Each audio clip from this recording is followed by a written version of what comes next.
Alors Constance, tu nous proposes une recette faite maison. Oui. Alors on va encore faire un anglicisme, hein. C'est quoi ta recette? C'est un pumpkin spice latte. Donc pumpkin, citrouille, courge. Là, on va faire un sirop de butternut. Ici, j'avais fait un sirop de potimarron en octobre. On peut utiliser toutes les courges en fait. Toutes les courges sur ce sirop-là. Ce sirop, c'est intéressant. Vous pouvez en mettre dans votre café, dans votre thé. Ça change en fait du sucre raffiné qui est pas bon pour la santé et ça apporte une petite touche épicée. Et on est encore sur la saison des courges, donc j'en profite. Le pumpkin spice latte, on le connaît beaucoup chez Starbucks. Qui allait ce matin, Vanessa, il n'y en a plus apparemment. C'est plus la saison en fait.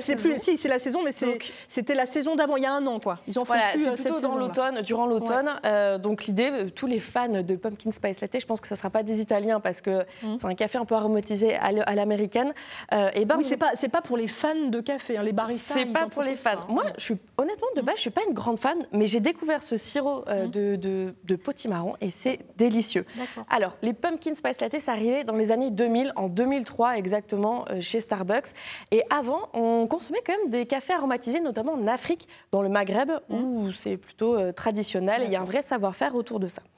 Alors, pour faire notre sirop, donc j'ai démarré ici depuis tout à l'heure on va dire une compotée dans laquelle j'ai mis du butternut, de l'eau.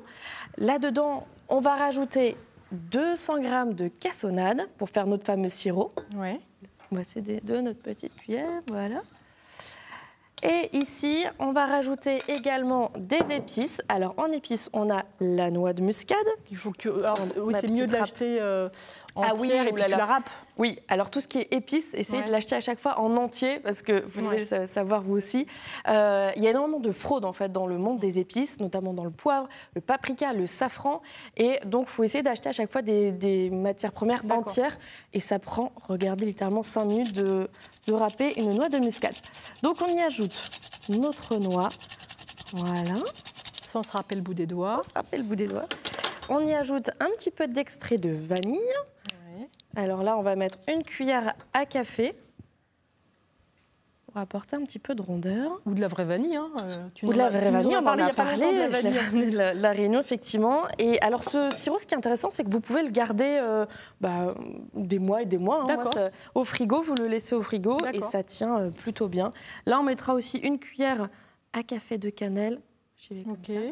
Voilà, et on a mis nos 3 épices. On fait chauffer notre sirop, je le ferai tout à l'heure. Et donc, ça nous donne ce mélange. Alors, donc, pour faire notre pumpkin spice latte, c'est là où on fait l'assemblage. Donc, on met une cuillère de ce sirop au fond. Il sent bon, hein. Il sent bon, vous le sentez là? Oui, un petit peu, oui. On peut même le goûter si vous voulez.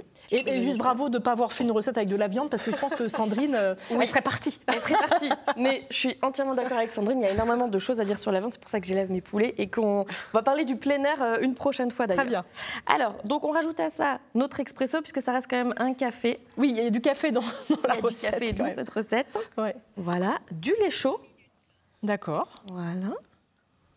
Alors le lait et le café, c'est pas hyper digeste, hein, on m'a toujours dit ça. Très digeste. En fait, je pense que ça peut même se manger en dessert. Moi, c'est vrai que je préfère aussi le café classique, mais pour les grands fans, c'est beaucoup les jeunes générations qui adorent ces produits-là. Et puis ceux qui n'ont pas de problème de digestion. Il y a la naturopathe là qui est en train de dire oh là.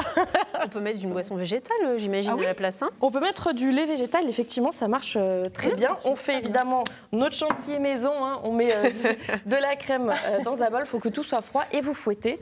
Et on rajoute par-dessus un petit peu de cannelle pour que ça soit tout joli. Alors, on voulait comparer... Bruno et Jean-Jacques vont nous rejoindre pour goûter... comparer avec l'industriel, mais bon, on va consommer uniquement le fait maison. Oui, et parce que celui qui est industriel, on n'en veut pas. On n'en veut pas, il y a du sirop de glucose, il y a des sirops donc, qui vont très vite dans notre glycémie. Est-ce que tu as... regarde, hop, tenez, clac, qu'est-ce que je voulais vous dire d'autre? Et la petite cuillère là, hop, tiens, allez. Allons-y. Allez, il ne faut pas mélanger, non? Ça s'est mélangé déjà? On ne mélange pas, vous pouvez mélanger, chercher le sirop de citrouille au fond. très bon. Et voilà, ça vous on en fait est partout. C'est pas mal. C'est surtout que ça coûte hyper cher, très très cher. Quand on l'achète. Starbucks, Columbus, toutes les grandes marques de café en fait ont repris cette recette. Et je vous ai pas dit, en fait, ça vient de la pumpkin pie. Vous savez, durant Thanksgiving en Amérique, on adore la tarte transformer cette citrouille. Et donc, en fait, Starbucks a pris son café latte, il a pris la pumpkin pie qu'on fait Thanksgiving et il en a fait ce pumpkin spice latte. Le fait maison, franchement, ça vaut le coup. Alors moi, peut-être plus en dessert. Effectivement. Et je trouve ça pas mal. Merci beaucoup, Constance. Merci beaucoup, les amis. Merci, Sandrine. Merci, nous parler de tout ça. Le livre, on peut le retrouver où, le livre? Dans toutes les bonnes librairies. Tout à fait, partout. Sur Internet, partout. Donc, allez-y.